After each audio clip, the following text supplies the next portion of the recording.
nga guys, meron na naman tayong panibagong site na pupuntahan at may gagawin na naman tayong bakbakang trabaho. Kaya agad-agad na nga kaming umalis dito papunta ng site. At pagkarating nga namin, sinimulan na namin ng trabaho. Yan nga pala ang aming tatrabahuhin. Magpapalit ngayon ng wire rope. At dito nga ay agad-agad na namin pinuesto ang aming basket para mapagsimula na. Bago nga pala kami magpalit ng wire rope, nag-inspection muna kami kung bakit namin siya papalitan. Putol pala ang conductor niyan sa loob, kaya namin papalitan. Meron kasi yung wire sa loob ng wire rope. Yung wire naman na nasa loob ng wire rope, yun yung putol, kaya kailangan na namin palitan. At dito nga, agad-agad na namin binatak ang wire rope sa loob ng drum hanggang sa maubos ito. At pagkatapos nga maubos ang wire rope, papalitan naman ito ng bagong wire rope. At kailangan nga pala kung ano ang haba ng dating wire rope, ganun din ang ipapalit. Kasi kung hindi man ganun kahaba, magkakaroon tayo ng problema. Hindi aabot ang basket sa ground. At pagkatapos nga mapalitan yung wire rope, kailangan na namin testingin to. Titignan namin kung aabot ba yung basket sa ground. Sa mga hindi pala nakakaalam, yung ginagawa namin, yan yung ginagamit pang linis ng salamin sa labas ng building. At pagkatapos nga namin makumpirma, ngayon naman, iakit naman namin ulit ang basket sa taas. Kaya manood lang muna kayo, huwag muna kayo mag-scroll. Samahan niyo ako, iangat ang basket. Pagkatapos nga maiangat ang basket,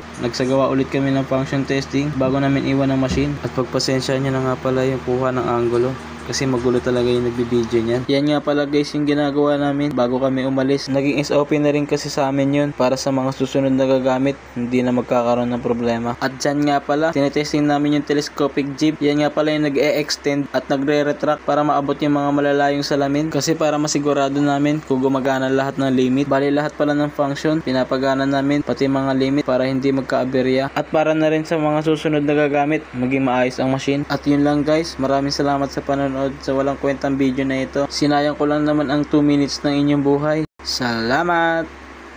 Love you all!